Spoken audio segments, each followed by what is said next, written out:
Saludos de nuevo. Enseguida vamos a entrar ya en materia en esta primera jornada del BWOW, la Barcelona Woman Acceleration Week, pero primero quiero recordar que nos podéis seguir a través de la plataforma www.barcelonawow.com y también en RTV Play. Vamos a abrir ya la primera mesa de debate. Cuando leí el título del siguiente coloquio me vino a la cabeza una frase de Susan Sontag que decía: los hombres maduran y las mujeres envejecen. Una frase que describe la presión a la que estamos sometidas las mujeres por la edad. El edadismo es el término que se utiliza para describir los prejuicios y la discriminación por edad. Es un problema que afecta a toda la sociedad, pero especialmente a las mujeres. De hecho, las mujeres mayores de 45 años encabezan las listas del paro. A partir de cierta edad, las mujeres se convierten en invisibles y eso reduce las oportunidades laborales. ¿Cómo se puede eliminar esa fecha de caducidad? Pues vamos a abrir esa primera mesa redonda bajo el título Edadismo a partir de los 45, que quiero dar la bienvenida a la moderadora de este coloquio, a la señora Roser Xalabardé, presidenta del Observatori Dona, Empresa y Economía de la Cámara de Comercio de Barcelona. Bienvenidos también a los ponentes, a los que nos acompañan en este plató y a los que lo hacen online. Voy a ceder el testimonio a la señora Xalabardé, que va a ser quien va a conducir este coloquio. Adelante, por favor. Buenos días, muchas gracias, Marta. Bien, ¿cómo romper esa brecha que hay entre generaciones? ¿Cómo aprovechar el talento de las personas mayores y que puedan aprovechar este talento y esta experiencia las personas más jóvenes? Hoy estamos aquí con una experta en gerontología social y edadismo, Elena del Barrio, un experto en la megatendencia Silver Economy, David Roig-Dupré, Iñaki Ortega, que es coautor del mapa del talento senior, elaborado por la Fundación Mafre. Tenemos a Sara Berbel, que con su amplia experiencia en el sector público y feminismo nos explicará el impacto del edadismo en las mujeres. Y por último tenemos a Isabel Oliver, que desde la Organización Mundial del Turismo nos indicará cómo de diferente y cómo utilizamos el turismo, cómo consumimos el turismo las mujeres mayores. Empezamos con David Roche, que es ingeniero industrial. Durante su doctorado en la Universidad Pontificia de Comillas, trabajó como investigador en formación en el Instituto de Investigación Tecnológica, donde ha compaginado su actividad investigadora con la docente. Se incorporó a la Facultad de Ciencias Económicas y Empresariales de ICADE como profesor del Departamento de Métodos Cuantitativos y sus principales líneas de investigación se centran en el desarrollo de indicadores de medición de distintas realidades socioeconómicas, entre ellas la economía del envejecimiento. David, como especialista en Silver Economy, ¿qué es exactamente la Silver Economy y por qué se empieza a hablar tanto de este tema? Muchas gracias, Roser. Empecemos hablando del contexto. Escribía hace poco en El Economista con mi compañera, la profesora Aracil, de Comillas, que todo esto nace por una transición demográfica que es realmente una megatendencia. La pirámide poblacional se está invirtiendo, cada vez hay más personas mayores. Esto fundamentalmente se debe a dos conceptos. Una reducción de la tasa de natalidad, ya menos de 2 niños por mujer a nivel mundial, y a un aumento de la esperanza de vida. Estamos hablando de que ahora mismo la esperanza de vida a nivel mundial nuevamente es de 72 años, pero para 2050 llegará hasta los 77 años según estimaciones de las Naciones Unidas.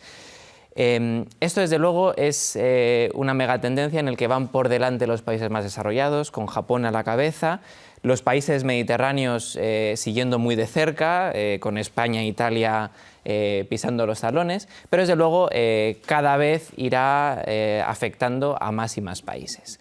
Es por tanto en este contexto donde tiene sentido hablar de la Silver Economy, que trata de estudiar cuáles son las implicaciones socioeconómicas, tanto a nivel de retos y de oportunidades, de esta megatendencia demográfica. Ahora bien, para estudiar esas implicaciones podemos utilizar, digamos, diferentes prismas. Hay un prisma que a mi modo de ver es un poco más reduccionista, que lo que se centra es en la parte de la estructura de la población, es decir, en que va a haber más personas mayores Y en este caso, sobre todo, lo que afloran son, digamos, retos o amenazas, porque desde luego va a haber más presión en el sistema sanitario, más presión en los sistemas de pensiones, una tasa de dependencia mayor, aunque la propia tasa de dependencia ya como está calculada de mayores de 65 claramente habla de edadismo.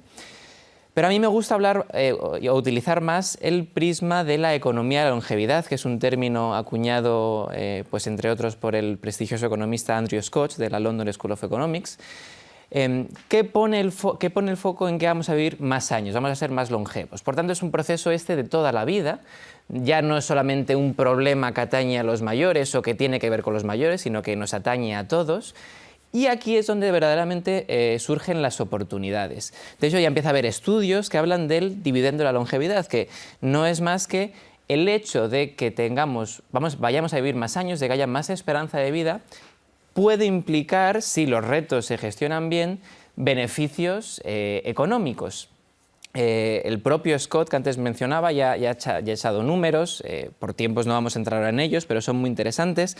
Pero lo que sí que quiero resaltar es que para conseguir este dividendo de la longevidad, lo que tenemos es no solamente que vivir más tiempo, sino que sean más años de vida con calidad. Aquí es clave el Healthy Aging, estamos en la década del Healthy Aging de las Naciones, declarada por las Naciones Unidas, y además más años de vida productiva. Por lo tanto, tenemos, digamos, que repensar, casi diría desde cero, muchas de las políticas laborales y sanitarias.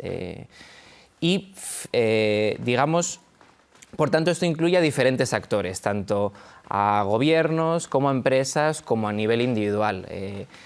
Y por ello, desde la Universidad Pontificia de Comillas, con la colaboración y financiación de Genomics de la Fundación Mafre, estamos desarrollando un indicador Silver que tiene en cuenta este approach multiagente. Hoy el título de la sesión es Edadismo, a partir de los 45, ¿qué? ¿Qué es el edadismo, David? Pues el edadismo, como decían en la presentación, es discriminación por motivo de edad, y es algo transversal, puede afectar a todas las edades. Si bien es verdad que un grupo etario claramente damnificado es el de las personas mayores, y además, si eres mujer y mayor, ni te digo. Porque además el edadismo fácilmente se puede añadir a otras discriminaciones y tener, digamos, un efecto multiplicador. Tiene sentido hablar, desde luego, del edadismo en esta sesión porque, como decía, esta megatendencia demográfica en la que estamos, cada vez hay más personas mayores, incluso casi las podemos ver como una amenaza. De hecho, en Japón, que comentaba antes que es el país con una población más envejecida, y ha surgido el neologismo ruagi, creo que se dice, que hace referencia al daño y al peligro que supuestamente los mayores causan en la sociedad en Japón, ¿no? O sea que desde luego es un problema evidente. Desde 1975, ya centrándonos en edadismo en mayores, ya el gerontólogo Roger Butler hablaba de edadismo como discriminación y estereotipación de los mayores. Y sin embargo, a día de hoy, la Organización Mundial de la Salud sigue diciendo que es mucho más común que otros ismos, como el racismo, el sexismo, y además es que es incluso muchas veces socialmente aceptado, ¿no? Hasta 2020 en España no ha sido incluido como delito de odio en el Código Penal, aunque desde 2007 ya estaba en la Carta de los Derechos Fundamentales de la Unión Europea. Lo paradójico del edadismo es que en cualquier ismo lo que estamos haciendo es, en cualquier tipo de discriminación, lo que hacemos es excluir a un grupo por ser distintos. Lo paradójico en este caso es que estamos excluyendo a nuestros mayores. Claro, estamos excluyendo a un grupo al que pasaremos a formar parte. Desde luego, la otra alternativa coincidiremos en que es peor, ¿no? Sí. Entonces es como si quisiéramos hacer una negación del yo del futuro. Y precisamente son las personas de edad media las que discriminan más a los mayores. Y finalmente decir que además del prejuicio per se, el edadismo puede ser un problema para la salud. Insisto que estamos en la década del Healthy Aging, porque al final esta concepción de que son personas inútiles, una carga para la sociedad, que incluso al final ellos mismos pueden participar de esta visión, desde luego puede generar problemas de depresión y de aislamiento social. ¿Tenemos a Iñaki ya con nosotros? ¿Sí? Bueno, pues Iñaki es doctor en Economía, es profesor de la Universidad Internacional de La Rioja y director de los programas de liderazgo público de la COE. Desde diciembre del 2021 dirige el área de educación de Llorente y Cuenca. El diario Expansión lo ha catalogado como uno de los 50 mayores expertos en transformación digital. Ha escrito 9 libros y más de 500 artículos en medios de comunicación y participado en numerosas investigaciones académicas y congresos. Es coautor del Mapa del Talento Senior, elaborado por la Fundación Mafre. Iñaki, tú nos puedes aportar datos económicos y estadísticas. ¿Tenemos cuantificado cuántas personas estamos en esta edad en estas edades que ahora comentaba David? ¿Qué impacto tiene para la economía y en la salud alargar la vida laboral? Muchas gracias. Efectivamente, aquí el reto es superar una visión catastrofista del reto demográfico e intentar pues, encontrar las oportunidades. Porque parece mentira, pero se ha instalado que cumplir años pues es una maldición. Lo citaba el profesor Roch con Japón. Hay que recordar a aquel ministro de salud japonés que pedía a los mayores japoneses que se muriesen.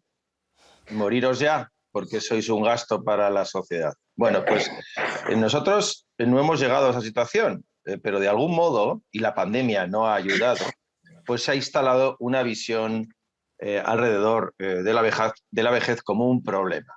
Un problema para la sociedad desde el punto de vista del sistema sanitario, un problema para la sociedad desde el punto de vista del sistema de previsión social, es decir, no tenemos dinero para pagar pensiones a tantas personas mayores y han triunfado términos como el invierno demográfico, el tsunami demográfico, cuando es maravilloso cumplir años, cuando vivimos en uno de los territorios del mundo con mayor esperanza de vida, cuando tenemos la inmensa suerte pues, de que en España los mayores viven más años, viven con calidad de vida, viven con salud, disfrutan de un sistema sociosanitario soberbio que les permite pues, ser la envidia de todo el mundo. Pero para superar todo eso, como se decía, y por eso la iniciativa de WOW es muy apropiada, hay que poner datos encima de la mesa de esta situación.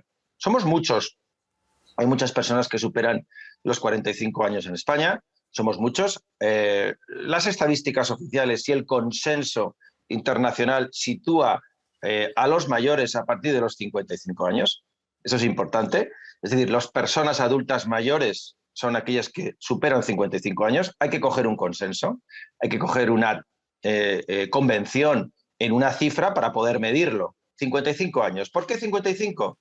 Nos lo recuerda también Eurostat, la Oficina de Estadística Europea, porque a partir de los 55 años empieza la curva de actividad y de empleo a tener un punto de inflexión. Cada vez trabajan menos personas con 55. Por eso se mide los mayores a partir de los 55. España no es una excepción, al revés, es un paradigma de eso que sucede a partir de los 55. En España, a partir de los 55, cada vez trabaja menos personas y en España cada vez hay más autónomos porque es la única forma para seguir trabajando. Dicho eso, alimentaría yo mismo e iría en contra del espíritu de WOW si hablásemos solo de la parte negativa. Vamos a hablar de la parte positiva. Vamos a hablar por qué es tan importante tener personas que trabajen en una sociedad y que estén en el mercado laboral. Y es tan importante precisamente porque alimentan la actividad productiva y porque, como se decía aquí ahora mismo, es un dividendo demográfico. Lo fue el dividendo demográfico de los inmigrantes, de las mujeres, el baby boom, cuando se incorporaron al mercado de trabajo. Si nosotros conseguimos que las cifras de actividad de los mayores a partir de los 55 sean las de nuestros pares europeos, conseguiríamos tremendos avances económicos.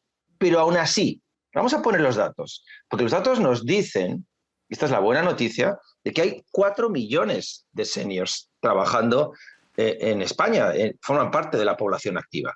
Seniors, que es una forma también de llamarles adultos mayores, personas mayores. Los seniors, que es una, aunque nos suele anglosajón, es una palabra latina, senior, más mayor, frente a junior, que es más joven, ¿no? Los más mayores, los seniors, son 4 millones trabajando en España. Hay 1 millón de seniors que son autónomos. Hay cientos de miles de emprendedores seniors. Y además podemos decir que hay más emprendedores seniors que emprendedores juniors. Y esto es algo que cuesta mucho entender, pero es la realidad. En España, y nos lo dicen los informes oficiales del Global, o los informes de prestigio, que es el GEM, Global Entrepreneurship Monitor, hay más emprendedores mayores de 50 que menos de 30. Y además el emprendimiento de mayores de 50 es más exitoso que el de menos de 50, porque acumulan una experiencia, porque tienen una resiliencia, porque fallan menos. Es decir que, por coger unos titulares, y no alargarme en esta primera pregunta, hay talento senior muy productivo en España. 1 de cada 5 ocupados en España son seniors. 1 de cada 3 autónomos en España tienen más de 55 años. 1 de cada 4 seniors activos son autónomos, lo que nos lleva a pensar y a concluir que el mercado laboral español está, de algún modo, necesitado de una reforma. ¿Por qué? Porque la fórmula para poder seguir activo siendo senior es ser autónomo, porque de algún modo las empresas y el mercado te expulsa, ¿no? Y eso sí nos lleva a ser muy realista y decir que sí hay todavía un edadismo, una discriminación por edad. Hay muchos datos que lo avalan. 500.000 de seniors que queriendo trabajar no pueden hacerlo. La mitad de los seniors desempleados llevan más de 2 años. Hemos triplicado los parados seniors, pero también hay buenas noticias y encontramos cada vez más empresas, grandes empresas, que están dándose cuenta de que sin seniors en sus compañías, sin seniors en sus plantillas, difícilmente podrán servir a una población senior. ¿Cómo quieres servir con bienes y productos a los seniors? Todos estamos pensando, ¿verdad?, en lo que ha sucedido con los bancos, si no tienes en tu plantilla senior. Y cada vez hay más empresas que se han dado cuenta de eso. Sí, sí. Has hablado que, bueno, y David también ha aportado el dato de los japoneses. Perdón. Tú nos hablabas del país mediterráneo como el que somos, que además absorbemos a muchos seniors que vienen incluso de países europeos que no tienen tanto el sol que tenemos en España. Pero ¿cómo están los países vecinos en este tema, Iñaki? Sí, aquí yo creo que conviene explicar que nosotros tenemos una posición más débil en este asunto respecto a nuestros países vecinos. Eso tiene una explicación y tiene también esa explicación basada en que tenemos un sistema de previsión social de pensiones mejor que nuestros vecinos. Y alguien dirá, bueno, pues no estamos acostumbrados a oír eso. Tenemos un sistema muy sólido, tenemos un sistema que permite que haya muchas personas que tengan pensión y lo saben todas las personas que nos están escuchando, porque de hecho pues, la pensión media es mayor en España que el sueldo medio. Entonces, en otras partes del mundo pues tienen pensiones públicas más bajas y tienen que complementarlas con pensiones privadas, lo que les hace alargar su vida laboral para poder seguir teniendo esos ahorros. En España pues nos jubilamos antes que en otras partes del mundo y además hay procesos de prejubilación intensos y un sistema también de asistencia social, de apoyo social, que permite que muchas personas pues, puedan abandonar el mercado de trabajo prematuramente. Esto puede parecer una ventaja, pero en el largo plazo, en el medio plazo, es una desventaja. ¿Por qué? Porque si tú abandonas el mercado laboral a los 50 y pocos años, aunque tengas unos subsidios que te permitan llegar hasta una pensión, tú vas a tener por delante 30 años de vida. De los 50 y tantos a los 80 y tantos de media que vamos a vivir, o incluso 90, son 30 años de vida sin ingresar y con necesidades de gasto, ¿no? Por tanto, tenemos que pensar que trabajar más años, hoy, en los trabajos que son menos penosos que antiguamente, pues ya no son tan físicos, no solo te permite ingresar, no solo te permite afrontar mejor los últimos años de tu vida o los largos años de tu vida que te van a quedar, sino también ventajas que están en la cabeza de todos, que es socializarte, luchar contra la soledad, estar de algún modo en una interrelación social que te permite vivir más años. Las investigaciones que conocemos las personas que estamos en este ámbito nos llevan a concluir que los países del mundo donde están los mayores longevos, que son las zonas azules, en Creta, en Grecia, en Florida, en Costa Rica, hay personas de 100 y pico años, siempre esas personas tienen un denominador común. Ese denominador común es que viven en familia, viven en sociedad, siguen activos. El seguir activo, el seguir en sociedad, te hace vivir más años. Dicho eso, estamos lejos de nuestros pares franceses, estamos lejos de nuestros pares alemanes, por supuesto de los pares nórdicos. Si vamos a las antípodas a Nueva Zelanda, nos separan muchísimos puntos de diferencia. Si tuviésemos la actividad que tienen los franceses a partir de 55 años, actividad me refiero a los mayores trabajando, nuestra riqueza como país sería mucho mayor. Sería mucho mayor. Hay un estudio, que es el estudio Golden Age de PricewaterhouseCoopers, que lo ha citado hasta en 6 puntos del PIB. Pero eso no quiere decir que también dentro de España tenemos una situación diversa. Y los datos que manejamos y que presentaremos en breve nos llevan a decir que también hay muchas diferencias en España. Fíjense que la tasa de actividad, por ejemplo, en Madrid, es un 31%, frente a la tasa de actividad, por ejemplo, en Asturias, que es 22%. 13 puntos de diferencia en propia España. E incluso, y termino con esto, para no agobiar con tantos datos, la tasa de desempleo, por ejemplo, en el País Vasco de los seniors, es un 6%, frente a la tasa de desempleo en Extremadura o en Canarias, que está en el 20%.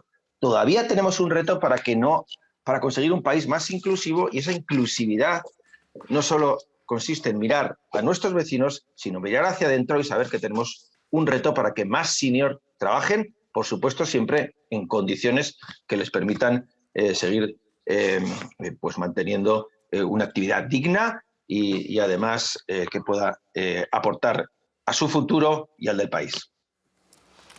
Muchas gracias, Iñaki. Tenemos a Sara Berbel aquí con nosotros.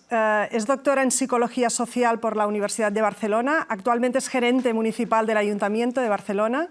Ha sido directora general de Barcelona Activa, gerente de Política Económica y Desarrollo Local del Ayuntamiento de Barcelona, directora general de Igualdad de Oportunidades en el Departamento de Trabajo de la Generalitat de Cataluña y presidenta del Instituto Catalán de las Mujeres.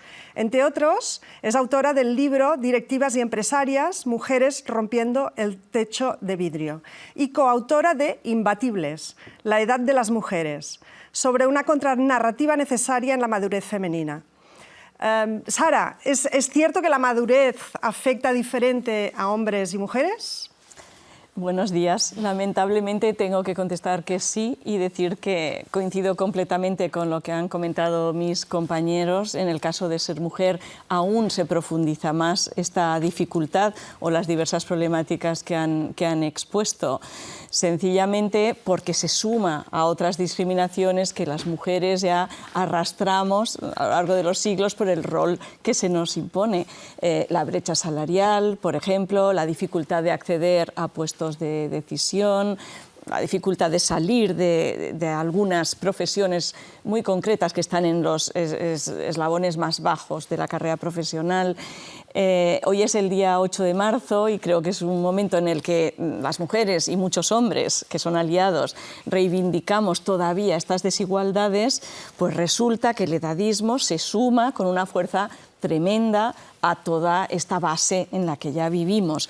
Por ejemplo, en el ámbito laboral, como se estaba explicando, es cierto que las personas mayores, sobre todo en nuestro país, son expulsados del mercado laboral, pero ¿a qué nos referimos cuando decimos mayores?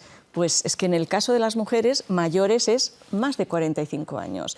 Y hay lugares en que más de 45 años los currículums ya ni se miran. Es muy difícil para las mujeres acceder a un trabajo y ese es el motivo sencillamente de que existan tantas emprendedoras, tantas autónomas a partir de esa edad, como muy bien señalaba mi compañero, porque en el mundo laboral es prácticamente imposible.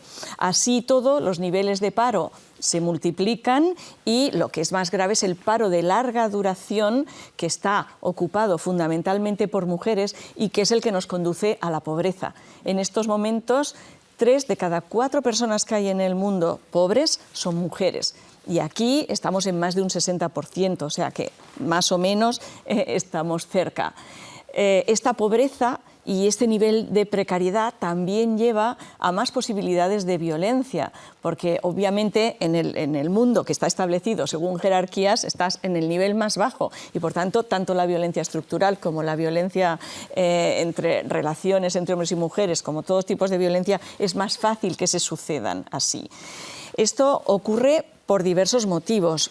Uno de ellos es el mandato que tenemos las mujeres, ahora me centro en el edadismo, de mantenernos jóvenes y bellas eternamente, independientemente de la edad. Es este mito de la juventud tan enorme que hay en nuestra sociedad que hace que, en concreto, las mujeres estén en lucha perpetua contra nuestro propio cuerpo y que esto lleve a unos niveles de ansiedad y de malestar por alcanzar utopías imposibles a lo largo de la vida, y más cuando se está madurando o envejeciendo. De hecho, nuestro país es el primero en operaciones estéticas en Europa y el tercero en el mundo.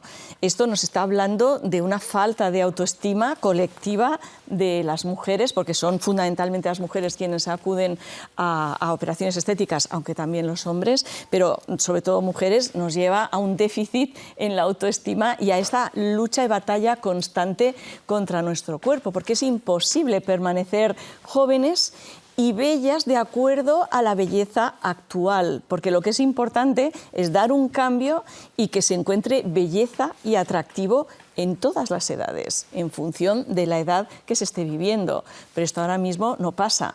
Tenemos datos en que las mujeres a partir de los 45 años empiezan a desaparecer del mundo. Por ejemplo, en los medios de comunicación, mujeres mayores de 45 años hay un 18%. De cada 100 personas que aparecen, solo 18 son mujeres. Eso es un dato bajísimo. Después podríamos decir, bueno, pero cuando son jóvenes aparecen más. Sí, pero ¿más cuánto es? Cuando tienen en torno a 25 años son un 32%. Es más, es verdad. Pero la Comisión Europea hizo un estudio según el cual las personas, los colectivos, no tienen influencia hasta que no llegan a un 40%. Por eso la paridad se estableció en un 40% mínimo. Pues cuando tienen 25 años, que es la máxima edad de belleza y juventud, están en un 32%. Después, cuando llegan a los 30 años, ya reducen a un 25%. Y como digo, a partir de 45 empieza la desaparición. Y todos y todas conocemos programas en televisión en donde hay un caballero, un señor admirado, respetado, con una edad determinada, y a su lado hay una chica muchísimo más joven que él, una gran profesional. No niego que sea una gran profesional y la admiramos todas, pero vamos, no puede haber una mujer con la misma edad que este señor. Todavía no, en estos momentos todavía no. Esto en los países nórdicos está cambiando, pero en nuestro país todavía falta. Y una manera de demostrarlo muy claramente, cómo al edadismo se suma el machismo, ustedes recordarán cuando Hillary Clinton se presentaba como candidata a presidenta de los Estados Unidos. En uno de los debates, en un programa con 14 millones de personas escuchando, un senador conservador, el Lav, dijo: ¿pero de verdad alguien quiere día a día ver envejecer a una mujer? ¿De verdad alguien quiere día a día ver envejecer a una mujer? Esto no se le ocurrió pensando en Ronald Reagan, no se le ocurrió pensando en Bush, no se le ocurrió desde luego cuando ganó Trump, aunque no ganó por votos, hay que reivindicar que ganó Hillary Clinton, pero allí lo hemos tenido. Y vamos, no sé qué pensar ahora de Biden, pero estoy segura que jamás ha dicho que es patético ver envejecer a un hombre en pantalla, ¿no? Durante toda su vejez. Pues esto, por ejemplo, es una muestra clara de los prejuicios que hay contra las mujeres. Los estereotipos. Los estereotipos. Creados. De esto nos van a hablar también Isabel. Isabel Oliver es licenciada en Biología por la Universidad de las Illes Balears, actualmente en situación de excedencia como funcionaria del Cuerpo de Gestión de Administración de la Comunidad Autónoma de las Islas Baleares, donde ha desempeñado cargos de diputada y consejera de Economía y Turismo. anterior secretaria del Estado de Turismo del Gobierno de España y durante el periodo del 2018 al 2020, y actualmente trabaja en la Agencia Especializada en Turismo de las Naciones Unidas, en la Organización Mundial del Turismo, en la oficina del Secretario General. Isabel, ¿cómo estamos en el sector turístico? También todas estas mujeres, todo el senior, las seniors, ¿cómo consumimos de manera distinta las mujeres y más las de edad avanzada? ¿Qué te parece todos estos estereotipos que ha dicho Sara Berbel que tenemos las mujeres en el edadismo y qué nos puedes aportar? Buenos días y encantada de participar en esta mesa tan interesante. Bueno, yo suscribo prácticamente todo lo que han estado comentando los compañeros de mesa y me parece tremendamente interesante. Bueno, nosotros desde la OMT, Organismo Especializado en Turismo de las Naciones Unidas, trabajamos, entre otros campos, para lograr alcanzar el objetivo 5 de Naciones Unidas, ¿no? Este objetivo de igualdad entre personas, entre todas, y el empoderamiento de las mujeres. Yo creo que si reflexionamos y pensamos en todo lo que hemos dicho en esta mesa, lo que se ha dicho en esta mesa, yo diría que vemos nosotros desde la OMT, y yo creo que como sociedad española, que las personas mayores de 45 años, hombres y mujeres, son una fuerza laboral, económica y social imparable. Y me apunto totalmente a la necesidad de rentabilizar, en el mejor sentido de la palabra, de posibilitar que estas personas con conocimientos y capacidades los puedan desarrollar. A partir de aquí yo creo que la discriminación por sexos a la edad de 45 años, a esta discriminación de las mujeres a esta edad, se suma, como muy bien ha dicho mi compañera que antes ha tenido ocasión de hablar, a todas las discriminaciones. Pero yo creo que es necesario también, y en esta mesa estamos hablando de las mujeres, y lo sé y estamos centrados en ello, en esta sociedad más igualitaria entre hombres y mujeres y entre todos. Y yo creo que se tiene que abordar desde políticas públicas y sociológicas, públicas para fomentar la educación igualitaria desde el principio de todo de nuestra existencia hasta el final de nuestras vidas. Por las políticas públicas que posibiliten que las mujeres salgan de estos empleos en los que están, diríamos, circunscritas y puedan entrar en otros. Estoy pensando en los cuidados de personas mayores y tal. Si no conseguimos esta igualdad entre hombres y mujeres y entre todas, entre la especie humana, diría yo, porque no solo las mujeres no son todas iguales tampoco, igual que los hombres tampoco son todos iguales. Yo creo que es el reto enorme que tenemos que abordar. Yo creo que en España se está avanzando, queda muchísimo tiempo, muchísimos esfuerzos todavía para alcanzarlo, pero creo que estamos en ello. Turísticamente, las mujeres es una fuerza de empleo y económica imparable en el mundo del turismo. El mundo del turismo tiene una potencialidad enorme pues, para abrir estos canales, para empoderar a la mujer. Es una fuerza de empleo enorme en turismo. En turismo ocupa un porcentaje enorme de empleos en turismo, si bien no en todos los niveles. Observamos que en los niveles, diríamos, de menos responsabilidad hay muchas mujeres y va disminuyendo, así como va subiendo el nivel de responsabilidad en todas ellas, aún también en las empresas familiares. Y en cuanto a posibilidades y diferencias en las mujeres en turismo, lo que estamos haciendo mayores de 45 años, pues depende de muchas zonas en el mundo y depende de muchas zonas, como hemos oído también en España. No toda España es igual, las regiones en el mundo cambian muchísimo. Cambia muchísimo, ¿por qué? Porque más de 45 años implica tener, para poder viajar, tiempo y recursos económicos. Y esto cada vez vemos que se va avanzando porque somos la generación del baby boom, hay ya muchas personas de 60 años, 45, 50, 60 años, que ya han tenido opción a formación, tienen recursos y tienen tiempo, pero no tenemos que engañarnos, tampoco son mayoritarias.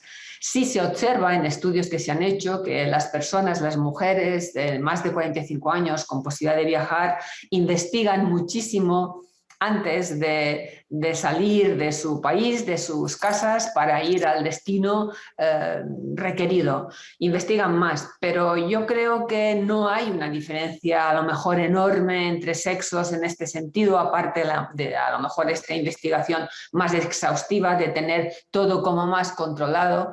Yo creo que tenemos que trabajar todos, pues, para que políticas públicas permitan esta igualdad, el desarrollo de todas las personas, hombres y mujeres, pero de las mujeres también. No todas las mujeres son iguales, ni todos los hombres también. Esta igualdad, yo creo que real y efectiva de todas las personas, es el reto que tenemos. Y creo que se está en ello. Yo creo que estamos avanzando, digo, poco a poco, pero yo creo que sin pausas. Es cierto que seguimos con lacras tremendas, como es la violencia de género, una manifestación tremenda. Hay muchas mujeres muertas por sus parejas y no al revés, es evidente.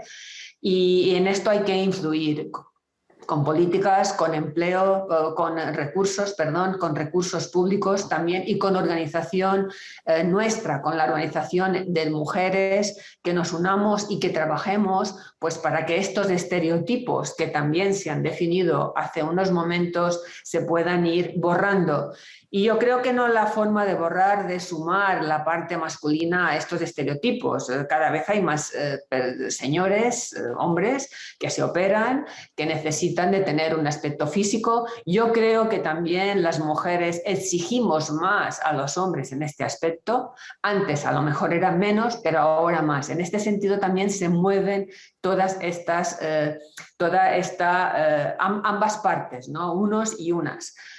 Yo creo que hay que rebajar en las mujeres, y a lo mejor no está mal que los señores también se empiecen a preocupar un poco por su aspecto, y que esto va cambiando. Yo creo que poco a poco vemos a señoras ya más de 45 años con puestos de responsabilidad. Es cierto que hay pocas, que tiene que haber muchas más. Y creo que nuestra organización, o sea, la organización de las mujeres, tenemos mucho que aportar, porque nosotros también tenemos que hacer nuestra reflexión interna de por qué estamos aquí, así. Pues tenemos muchos años de este camino, pero todas tenemos que querer salir de este camino y entrar en otros caminos, ¿no? Tenemos que querer entrar en estos empleos que no son hasta ahora para nosotras o que estaban vetados, y tenemos que salir, tenemos que hacer el esfuerzo de salir de los que sí estaban, diríamos, restringidos a nosotras. Yo creo que nosotros tenemos que hacer un esfuerzo enorme, más esfuerzo todavía, para poder salir y entrar en estos distintos caminos. Y trabajar con perspectiva de género, por supuesto, pero también yo creo que en perspectiva transversal, de todos. Los hombres entre ellos tampoco son todos iguales, ni las mujeres entre nosotras tampoco lo somos. Tenemos que trabajar para que todas tengamos esta formación, esta educación, esta posibilidad de trabajo.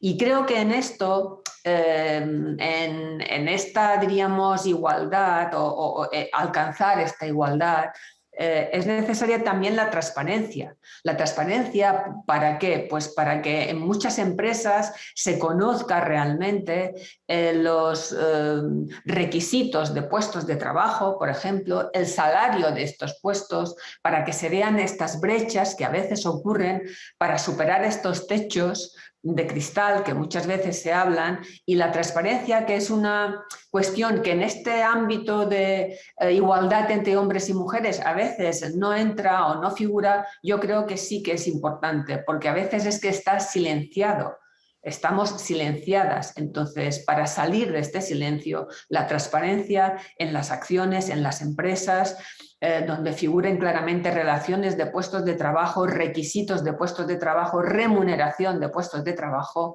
es importante. Sí, sí, pensar en femenino y en todas estas cualificaciones que tenemos las mujeres, ¿no? Para todas estas competencias que vamos adquiriendo a lo largo de la vida. Tenemos con nosotros también a Elena del Barrio, que nos va a hablar precisamente de todos estos estereotipos y la problemática de dónde está la mujer en todos los sectores. Ella es licenciada en Sociología, máster en Gerontología Social y doctora en Ciencias de la Salud, con una tesis que se llama Amigabilidad, Bienestar Subjetivo y Ciudadanía Activa. Actualmente es codirectora de la Fundación Matía, Instituto, y desarrolla proyectos relacionados con el envejecimiento activo, el edadismo y las condiciones de vida, las ciudades y comunidades amigables y la plantificación gerontológica. Elena, ¿cómo podemos aprovechar todo este talento senior que tenemos y trabajar para un propósito común, más amigable, todas conjuntamente? Muchas gracias, Rusé. Pues mira, Iñaki ya ha comentado, ¿no? Y ya ha hablado, ¿no? de esas formas, ¿no? de aprovechar el talento senior, ¿no? Sobre todo desde el mercado laboral, ¿no? Pero yo vengo aquí un poco a aportar, ¿no? También cómo se puede aprovechar este talento en la generación de bienestar social desde otras formas de participación, ¿no? Desde la investigación se ha evidenciado ya desde hace tiempo, ¿no? que una de las claves para combatir el edadismo está, por ejemplo, ¿no? en el fomento de relaciones entre las diferentes generaciones, ¿no? Esto es algo que se viene trabajando desde hace mucho tiempo, la implementación de programas intergeneracionales y demás, pero es cierto que en los últimos años sí que se ha banalizado de alguna manera este tipo de programas en los que al final muchas veces simplemente se han juntado personas mayores con personas más jóvenes, normalmente niños, ¿no? Y de alguna manera tampoco se ha trabajado realmente en combatir lo que es estos estereotipos asociados a la edad, ¿no? Yo trabajo un poco desde la apuesta, ¿no? desde generar estas relaciones entre generaciones desde la naturalización, ¿no? Basadas en el trato igualitario, que es algo que se viene repitiendo a lo largo del día de hoy, ¿no? de esta mesa, ¿no? El reclamo de todos los ismos es ese trato igualitario, es esa igualdad entre personas. En este caso pasa lo mismo, ¿no? Nosotros que estamos hablando, ¿no? Principalmente del edadismo en el ámbito más de las personas mayores o del envejecimiento, ¿no? Pues de lo que se habla es de reclamar esta igualdad de trato de las personas de edades más avanzadas, ¿no? Alejándose, por supuesto, de la minusvaloración y demás, ¿no? Pero también, ¿no? de esa veneración que muchas veces se ha traducido en ese respeto a tus mayores, ¿no? ¿Os acordáis que muchas veces se ha utilizado esa terminología, ¿no? Yo creo que el respeto es algo que se debe hacer con todo ciudadano, ¿no? Con independencia de su edad. Hay que respetar a las personas porque sí, y hay que alejar esa imagen de los mayores, ¿no? De un lado, por supuesto, alejarnos de esa minusvaloración, pero tampoco de esa forma de venerar, ¿no? que les aleja de ese trato igualitario, que es lo que en realidad se reclama, ¿no? El contacto entre generaciones, ¿no? pues, se apuesta un poco más desde ese trabajo, desde la reciprocidad, partiendo de la concepción de interdependencia, ¿no? de que todos y todas somos dependientes en nuestro día a día, ¿no? Y una de las formas eficientes, ¿no? para este trabajo entre generaciones es esto de lo que hablábamos del propósito común, ¿no? desde lo compartido, lo que les une, lo que les mueve, lo que les gusta, ¿no? En este sentido, pues eso, ¿no? se puede trabajar en compartir ese talento a través de esos intereses comunes, ¿no?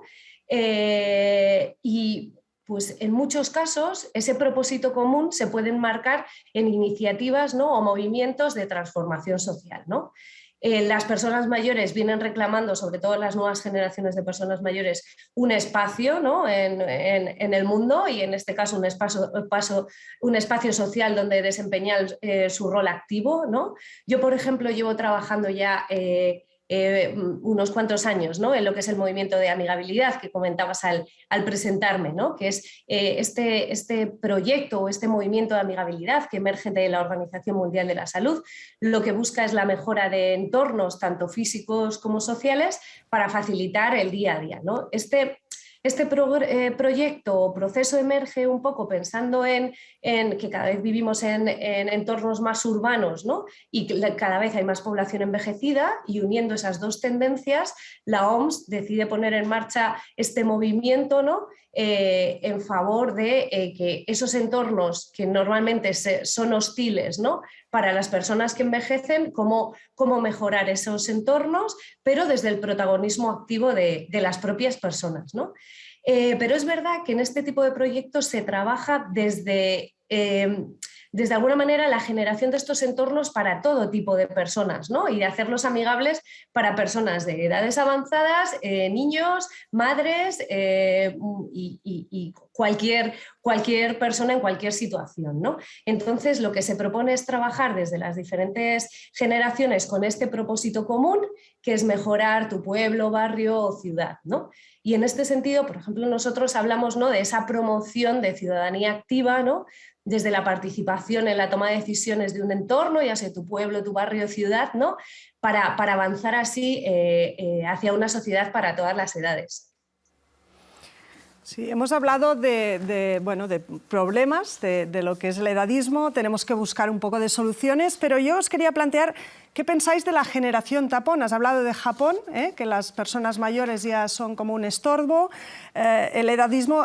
Bueno, ¿cómo lo pensáis, no? Como si esto de la generación tapón, que dicen que sí podría ser un movimiento o una protesta social que esté justificada, pues porque los más jóvenes o las más jóvenes nos ven que no pueden progresar porque estamos los seniors, las seniors allí ocupando su puesto. ¿Cómo veis, ¿no?, que todo esto? Porque tú también, Isabel, hablabas de que también has tratado en el mundo de las redes, ¿no?, como estos tabús o estos estereotipos están perjudicando quizás la relación que podamos tener entre estas generaciones conjuntamente. ¿Qué os parece? ¿Qué me podríais decir? Sara. Yo la verdad es que creo que en nuestra sociedad hay espacio para todas las generaciones y que la lucha de unas contra otras es lo que se llama la jerarquía de la opresión. A ver quién está más oprimido no nos conduce a nada positivo.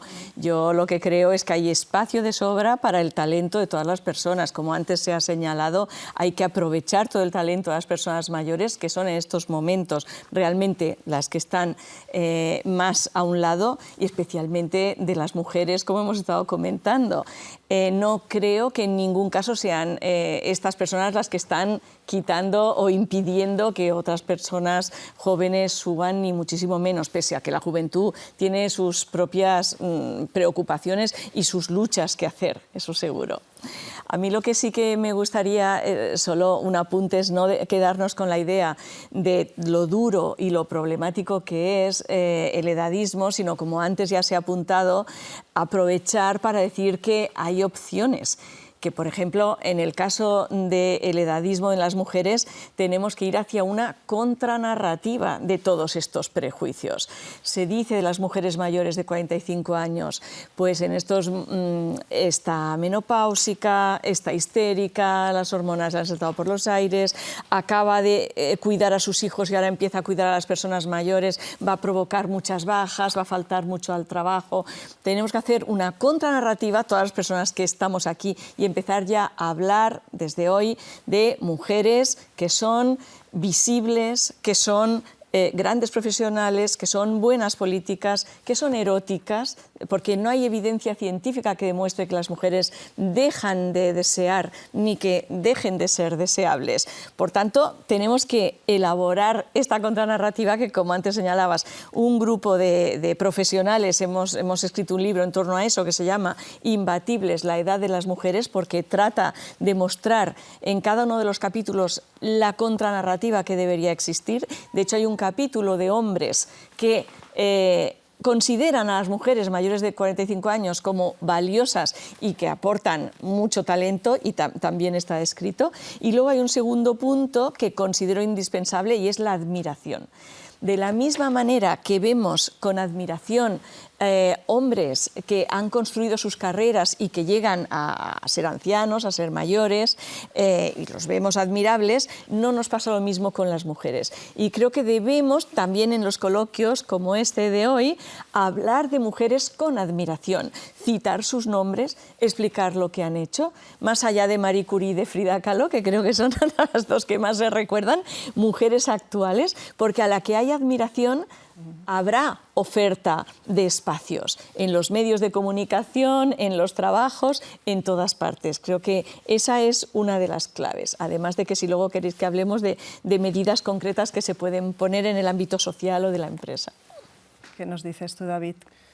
Pues fíjate, para luchar contra el edadismo, en primer lugar tienen que salir a la superficie todos los estereotipos como en todos los demás ismos. Es muy llamativo que, por ejemplo, en la RAE a día de hoy no está reconocido el término edadismo, ¿no?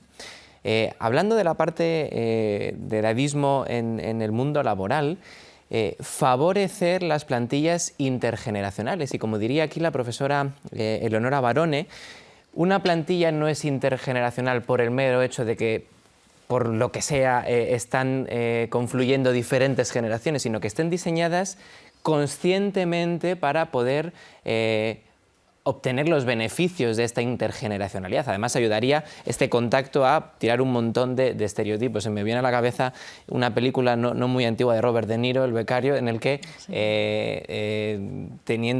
estando ya jubilado, decide volver y vamos, enamora a la empresa, ¿no? También nosotros, cada uno de nosotros, esta nueva transición demográfica nos obliga a formarnos continuamente. Todo el tema del lifelong learning, reskilling, upskilling. Luego también, ya saliendo del tema laboral, tenemos que ir acabando con digamos, las miradas asistenciales. Hablaba hace poco con el director del Centro Nacional de Investigaciones para el Envejecimiento sobre el tema de los cajeros y las personas mayores, que ya ha salido, ¿no?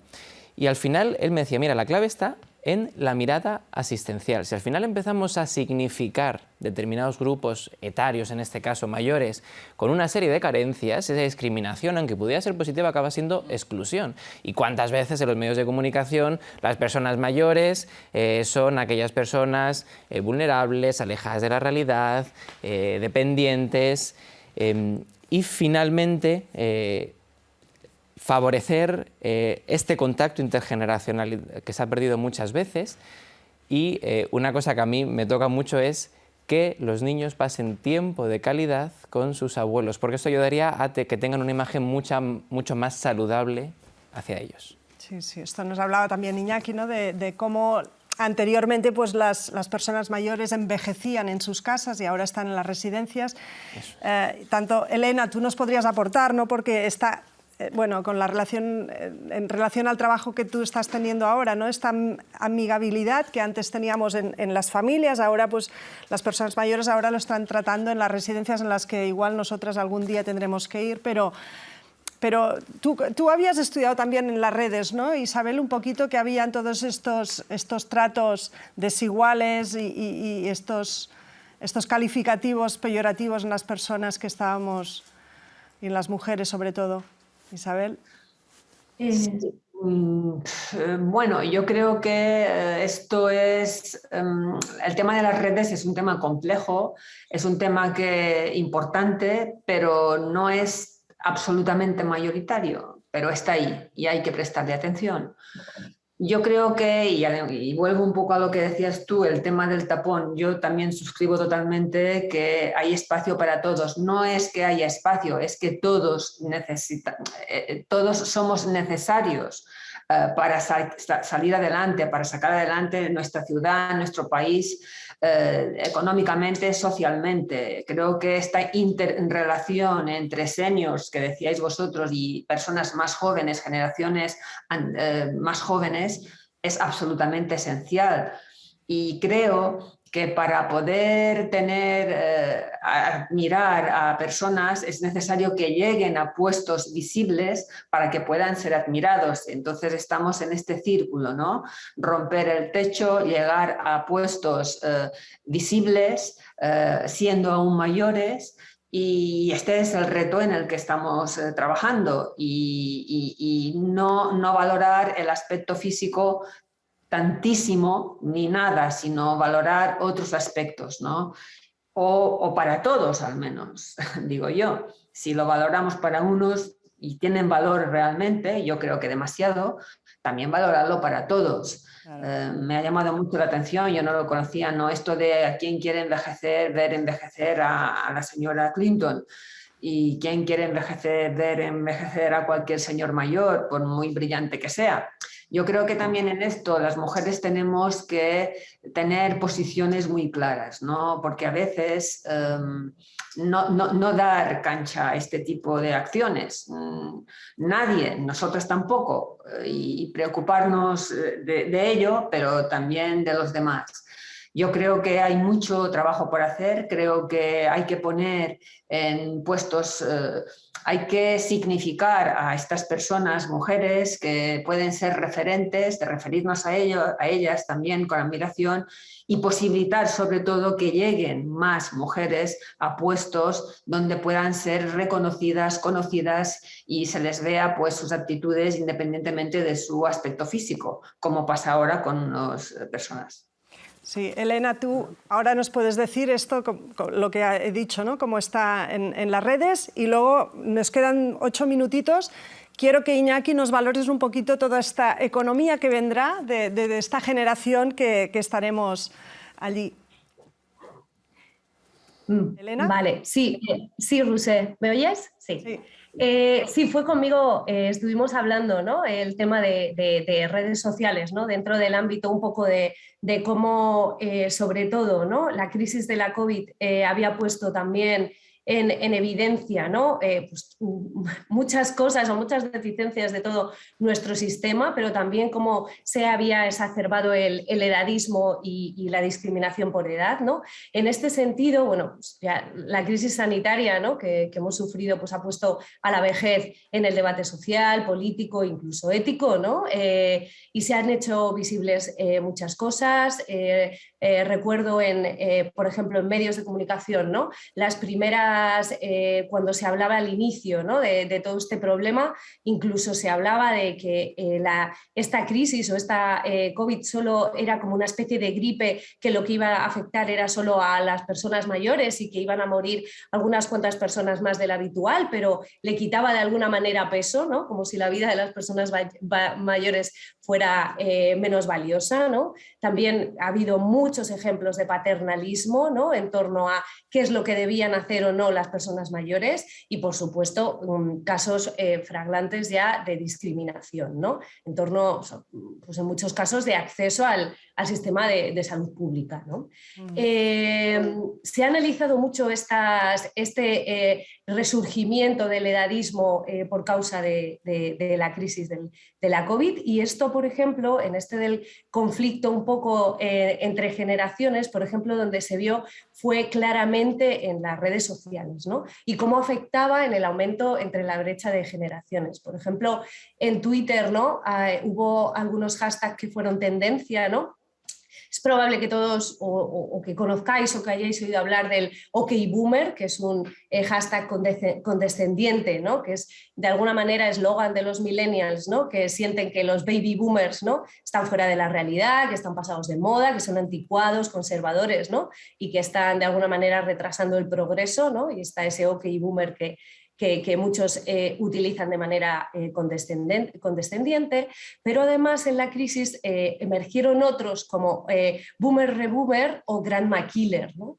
que esto era que algunos jóvenes se autodenominaban mataabuelas, ¿no? En este sentido de que incluso decían, pues no me importa de alguna manera matar a personas mayores, ¿no? Si puedo seguir haciendo mi vida normal, ¿no? Y en algunos casos relacionaban...